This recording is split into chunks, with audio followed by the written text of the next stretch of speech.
closure with Sebastian, right? Yeah, but he also works up at Palehua, right? So Right. yeah, so he's Doesn't like, he work weekends though? yeah, he said kind of like sometimes he gets off, sometimes he doesn't. But Sebastian's for sure gonna be here.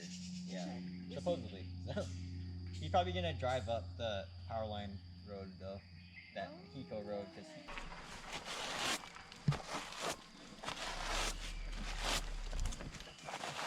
This area, back in Kamehameha's time, there was cattle running around loose, and basically all the forest disappeared. I mean, if there's these old pictures of the Tantalus area where there's really hardly any trees. And so in the 1920s, they had a reforestation effort, and these are the kind of trees they planted. Mainly it's Bischoffia javanica, which is from I think Bischoffia is from Brazil, actually, even though it says Bischoffia javanica. Oh, Plismonus hirtellus. And you'll see this all over stream areas and wet hikes. It's just an invasive grass. And then, yeah, I don't see it. We'll go further up.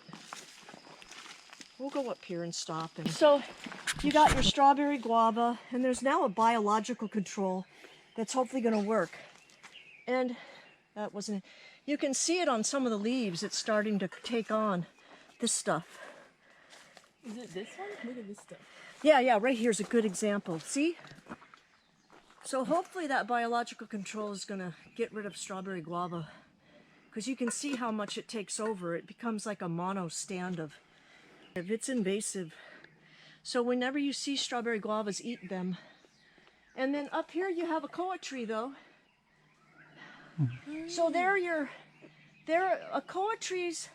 Clyde was saying they are the biggest. They tend to be the biggest tree in the Hawaiian Islands, canopy-wise. Oh, yeah. And there's some big ohia trees too, though. So koa and ohia are your main native canopy trees. So there you have a koa tree.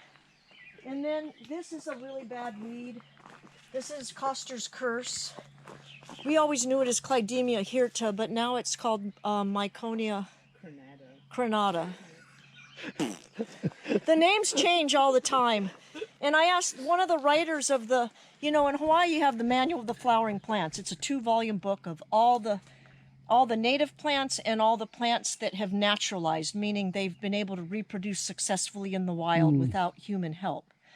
And Daryl Herbst is one of the authors, and I was always like, how do you keep up with all the name changes? And he said, I don't. I just know what I know, and then I look it up. These must have gotten here because people like planting them because they're kind of pretty. Nice dark green leaves, bright red berries, pretty flowers. They're taken over too. They don't ever seem to get very big though. Haven't you noticed that, Kelsey? They're always kind of these low little shrubs. Yeah, I've never seen a big one. Yeah. They're definitely more common on Oahu than Kauai though. Right. And then if you have questions, just holler. No. Okay. I would rather show you some native plants before you hit saturation point. I hit saturation point. I'm pretty sure this is Bobea. It's in the same family as coffee or gardenias. So you can always tell them because they have opposite leaves. And I'll show you a better example of that in a while. So Clyde goes, okay, well, most of the birds I'm hearing right now are shama thrushes. They have a musical sound, and they can imitate other sounds. And it's quiet when he's talking, and all of a sudden a bird starts chirping, and he goes, that's not a shama thrush. We would go up to, Tripler Army has this stream, and they actually have to run a hose of water in it to keep it going all the time. But it's the last native population of a certain type of damselfly. They're red. And we'd tag them. So we'd go up with nets, and there were 3 of us, and we'd divide the stream, and we'd each have a third. I'd be all by myself all morning catching damselflies and putting them in these little bottles. And then at the end, we'd take them out and tag them with a extra fine point Sharpie. You can write on their wings. Wow. So when you take one out, they faint.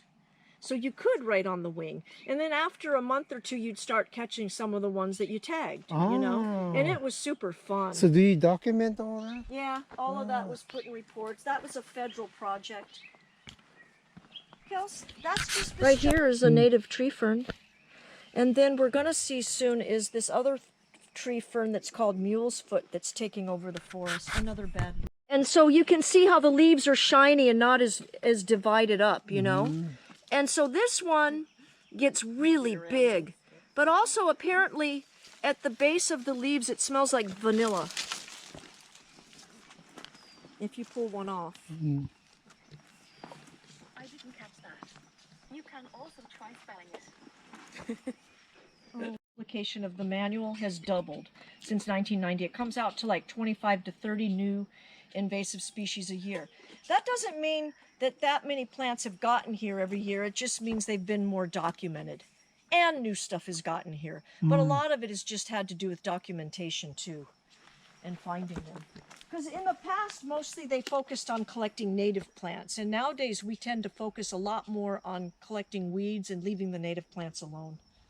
So it's like the space-time continuum when you collect. You want stuff from everywhere and over time.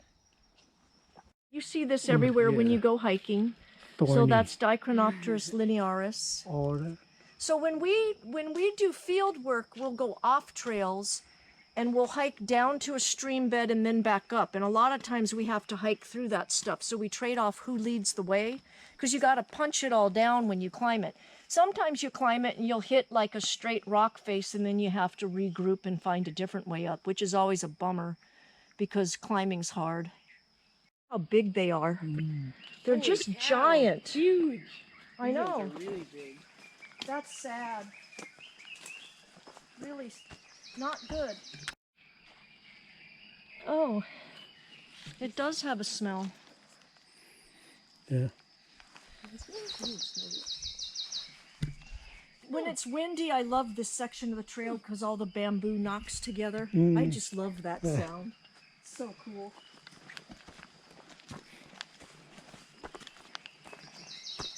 It's very warm up here today. I'm glad we're early. When a tree has big leaves and you're like, what is that? I don't know what it is. Botanists all say if it's like this in Hawaii and big leaves and you're like, I don't know what that is, it's typically avocado. So I think that's avocado. Does it look like avocado, No. Kels? Or no? Yeah, I guess so. Stupid Yeah, avocado. I think I So remember Clyde variable. saying it was avocado the other day. Yeah. And we all joke about that. There's a tree with these big, beautiful leaves that I don't know what it is. And it's like, it's avocado. And then you can see some kukui nut above it, I think. Right up there's kukui. But we're getting close to some... Because they always, at the tip, it looks like this. It's called a sheathing stipule. So see how the leaf is curled around at the very tip? The whole plant family, you're going to see that. So all fig trees or ficus have this. You know, like the banyans. Banyans is in the same family. They have pretty leaves. And you can see how those got here. You know they planted those because they were beautiful. You know, and the Chinese banyans take over for us too. So figs, when you eat figs, it's actually a flower that you're eating. Probably with a wasp or two inside. Protein! But if we can hear them, doesn't mean That's they're beautiful. Oh, and there's a dragonfly. Ooh, I love good luck. dragonflies. dragonflies are good luck. That Ie'ie tree is quite spectacular. It looks really pretty against Yeah. the blue and... In the mountains, you can see the tops of the mountains. So we're going to be able to see Konahuanui pretty soon, which is the highest point in the Ko'olaus. But as awful as bamboo is, it sure is beautiful, isn't it? Yeah. Nice and shady. It is really pretty.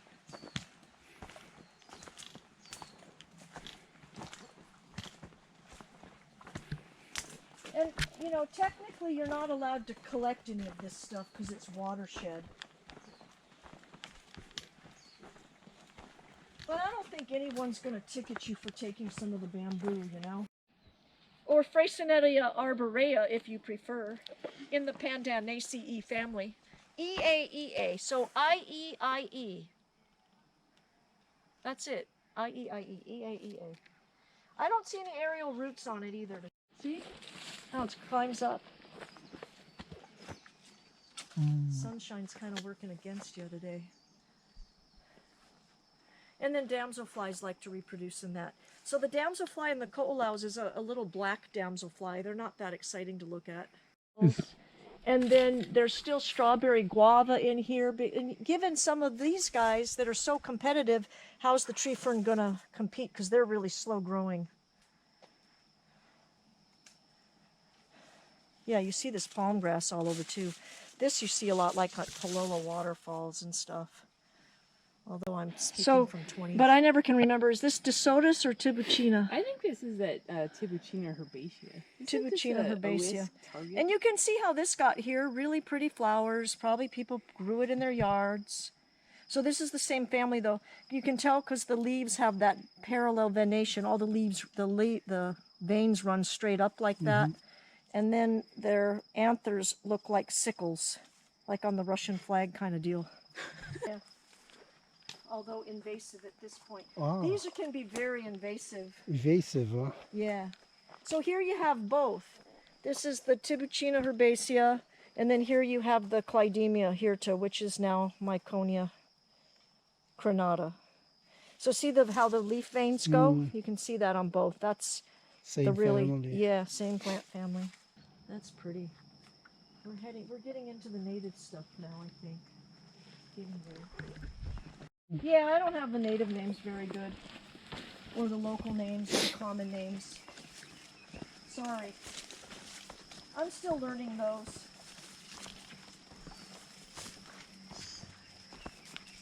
It's all I can do to learn the scientific stuff. So here you go. This is, you know what people tell me is also nice is if you end up with a male papaya plant, the inflorescences or the flower spikelets on those are supposed to smell amazing. Oh. So I knew a gardener who said male papaya trees are the best. Llama, it's in the persimmon family. So it's kind of a sacred tree for Hawaiians. So the wood's very black. It's also in the ebony family, persimmon or ebony. And they would use it for posts for their temples. So this right in here, all of this is llama. Right here. It's one of my favorite plants. That's big. This is a very big llama. So you can tell the leaves, the wood is dark. See how dark it is, the stems? But the leaves also are on one plane. They're kind of flat the way they grow out. On this one, you would look at that and you might think Ie'ie, you know? But it's not viney, it's more of a tree, you know, or a small tree shrub. That's called halapepe. That's the Hawaiian name for it. It's a Dracena, and it's native. I call it the Dr. Seuss plant because the hair, you know, it reminds me of one of those Dr. Seuss books. I'm not sure which one. So that's halapepe. Oh, and here we go. All right, I'm going to do it. So this is Pisonia. So it's kind of knobby and it turns, and they have these fruits on them that are really sticky. So back in the day, there were the Kiamanu, and they were the bird catchers. And they would go out in the forest, probably solitary. I call it a lost artistic sport because they carried these 18-foot poles with them. They probably made their own trails. They might have had an apprentice or two working with them, I imagine so, but they'd have to be really quiet because they want to catch the birds to make the feather capes. And so they would use the seeds from this, the fruits are very, very sticky. And they'd put that on the top of their 18-foot pole, and then they would put on the pole either ohia flowers to attract the birds, or sometimes they'd use Ie'ees. They're these little red birds that are kind of fun-loving. They would keep those in cages. They kind of would domesticate those to some degree. And they'd put those on the pole, on the sticky stuff. And these more, you know, some of the birds that are more competitive would swoop down and kick the Ie'ie off the pole in the ohia flower, and then they'd get caught on it. And that's how they caught the bird feathers. They'd take the little feathers off. I think it was sort of under their wing is where they got the feathers, and maybe there was a tail feather or two. And they would collect the feathers to make those capes. And also the mahioli, the helmets, and also the akua hulumanu, the feather god images with the shell eyes. They're really creepy looking. And that was with the Ie'ie, the aerial roots. They'd weave it and put the shells on it and the feathers. So anyway, that's what Pisonia is. That was my main story to tell you. Purple fruits there are uki uki, Dianella sandwicensis or sandwicensis, one or the other. So that was used, the dye was used for kapa or tapa cloth. And it's in the same family as a lily. So when those flower, they look like little tiny purple lilies with these yellow stamens. So they're yellow and purple. They're really pretty. And it's native. And then next to it is another member of the coffee family, Rubiaceae. Got Psychotria there, but I can't reach it. It's called Copico. So we'll find another one. They have little belly buttons along the midrib of the leaf. And that's why they call it Copico. But they're all fruiting right there. Yeah, Kapali Ku wanted fruits. He wants to try to grow this, but he says you got to get them when they're ripe. So they turn kind of an orange color, a red-orange color when they're ripe. Oh, look at the Ie'ie. I remember this plant, actually, how it coils right there. Oh, yeah, cool. So obviously there was probably a big tree trunk that went there at one point that it was coiling around that's no longer existing. That's pretty cool. That's a good, or the Pokemon Go. Yeah. That's a good reminder.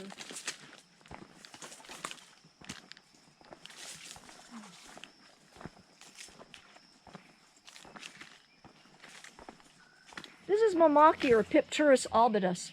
So Mamaki is used for tea. It also, the Hawaiians used it for a lower quality paper, like for toilet paper or paper that wasn't kapa cloth. But I think in Tonga, Mamaki was actually, they did make kapa cloth out of it, is what I learned the other day. It's another one of my favorite plants. It's really pretty. So Mamaki. So I used to drag my boys up here when they were little, and we'd collect the leaves to make tea. It's supposed to calm you down. And to me, it tastes very similar to black tea, doesn't it? Oh. I think. There's a lot of Ie'ie on this trail. It's kind of a fun word.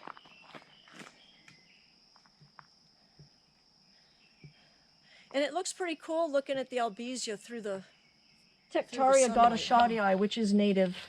And they grow all along here. I like it. It's kind of pretty. There's a stream bed here. I thought there used to be some ferns, but it has these really black stems.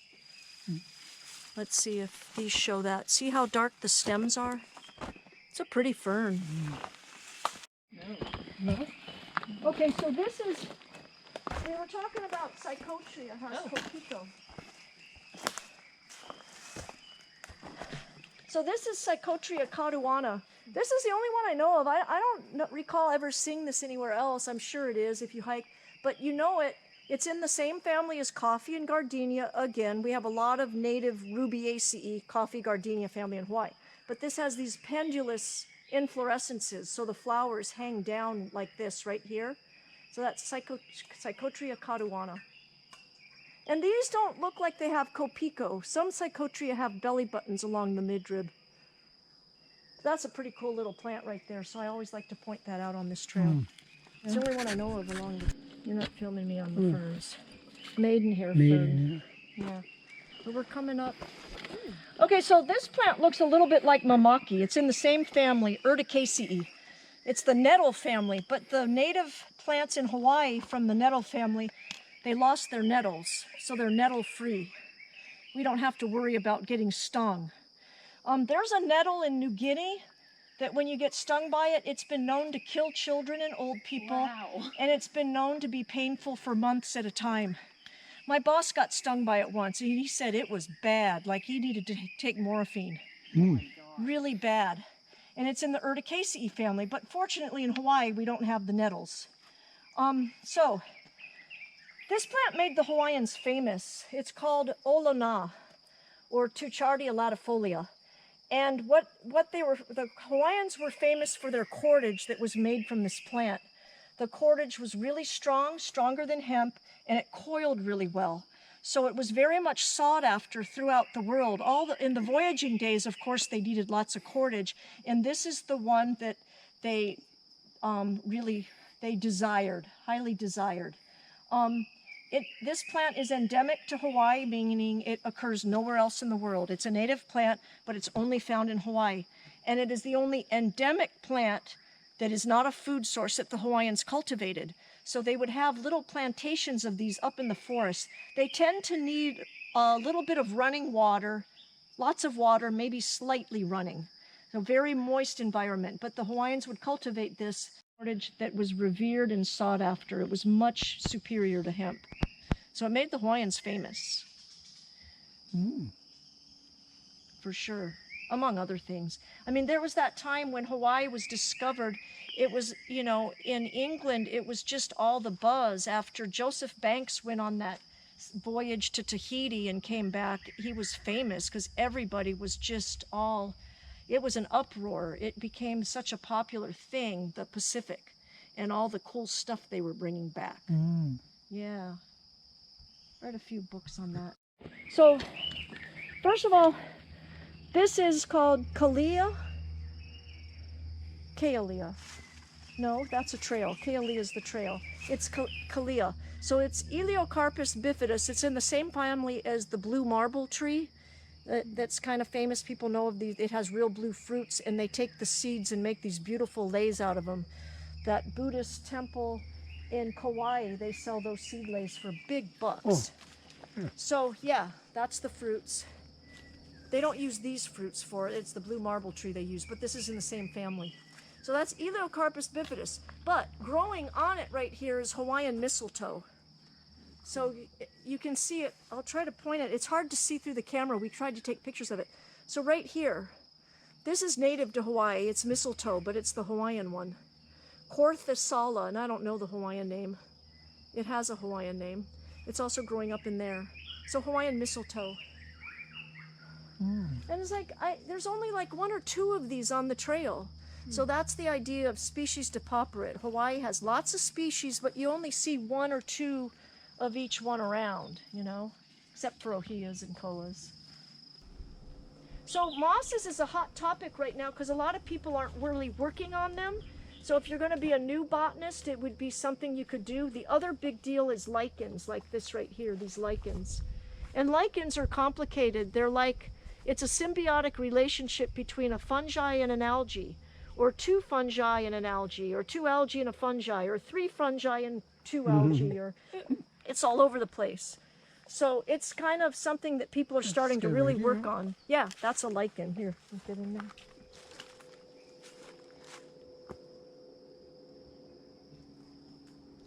Yep. This is another form of ohia, so it's Metrosideros tremuloides. And I remember it as tremuloides because the leaves sort of tremor in the breeze. Thinner leaves. It's really pretty. And the flowers look very much like ohia flowers, ohia blossoms. With this microsorm spectrum, or pe'ahi. It's actually a pe'ahi because it has spores, see, underneath. Isn't that crazy? Doesn't look anything like a fern. We brought Nani with us on the hike because she works on the names of plants and the local names. So there was an argument, you know the Miley-scented fern that's in all the gardens? Right. That fern, it's called the Lawai fern. It looks a little bit, it looks similar to this one. This is actually... That is a Lawai. No, it's not. That's Phlebodium aureum because it has these golden roots to it. But yes, it looks like similar. Anyway, the botanists or scientists had figured out that Lawai was not native. And all the hula cultural community got really angry and up in arms because they're like, but it's in all of our chants and our, you know, everything we do. And so Nani went to Kamehameha. She speaks Hawaiian, and she decided that needed to be her life's work. She figured out that there had to be 2 Lawais, Miley-scented fern. And so she went through all kinds of literature, and then she went through our collection, and she actually saw some of these pe'ahi ferns also called Lawai. And the pe'ahi fern is native. There used to be, she sang a chant when she was down here, and man, she can sing. But like on Kauai, there'd be whole hillsides that were just covered with this fern, Miley-scented fern. And so she solved the problem by, there's 2. So this was the native one that they sang about, and then the one in the gardens they still use today. But don't step on it, you're around it with your foot. Because if you unearth it really easily, it'll die. So I wanted to show you this. I don't know where else to see this on Oahu. I'm sure there's some other places, but this is an easy one to get to. And this occurs here on its own.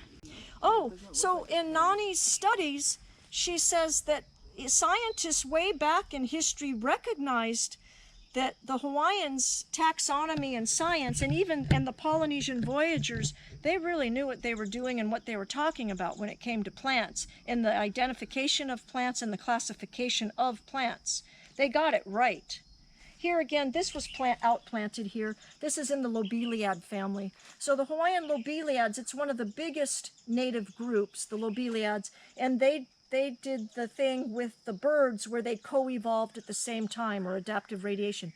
So, you know, back in the day, the honey creepers all had those different sized beaks, the long beaks, that would go down the throats of these flowers. These have really long tubular flowers. And then this is Phlebodium aureum, and aureum means gold. And if you pull one of these out, the rhizomes or roots of this fern is real golden colored.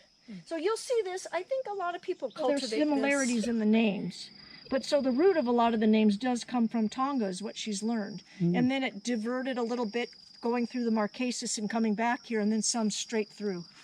So pretty interesting. And when she talked about Tuchardia and Peahi and some other plants, she was able to tell you the names that the Tongans used or the Marquesans used that were very similar. It's pretty native plants in Hawaii. The hibiscus flower is one of the largest and most showy. The other one is Capparis Milo, it's called.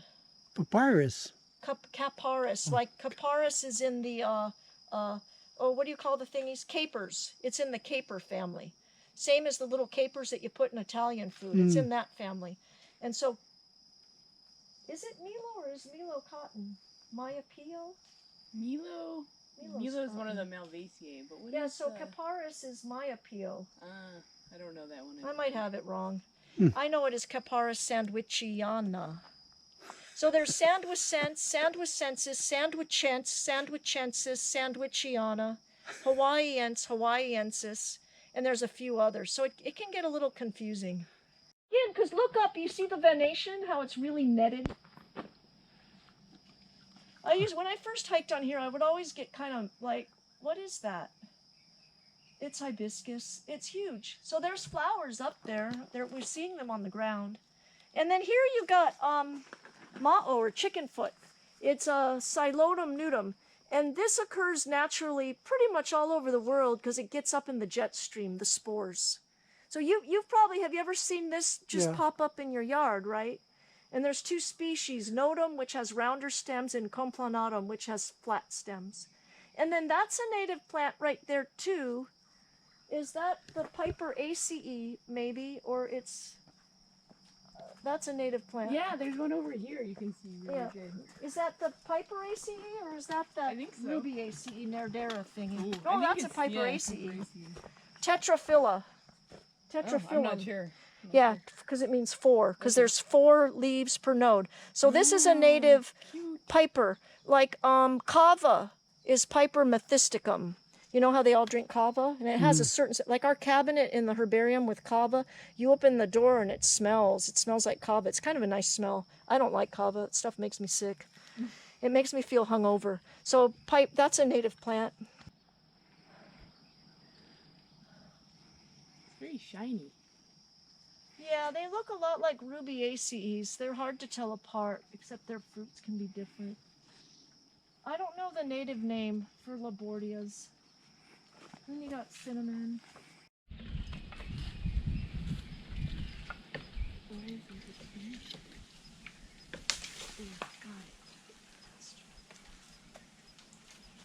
No, it smells better on the young one. So the thickened part on that stem we call pulvinus. So like legumes have that, it's a water trigger pressure regulator. So if you've ever noticed monkey pods, they curl up at night, they fold up, and that's because legumes have pulvinus. So the water, they pull the water out of the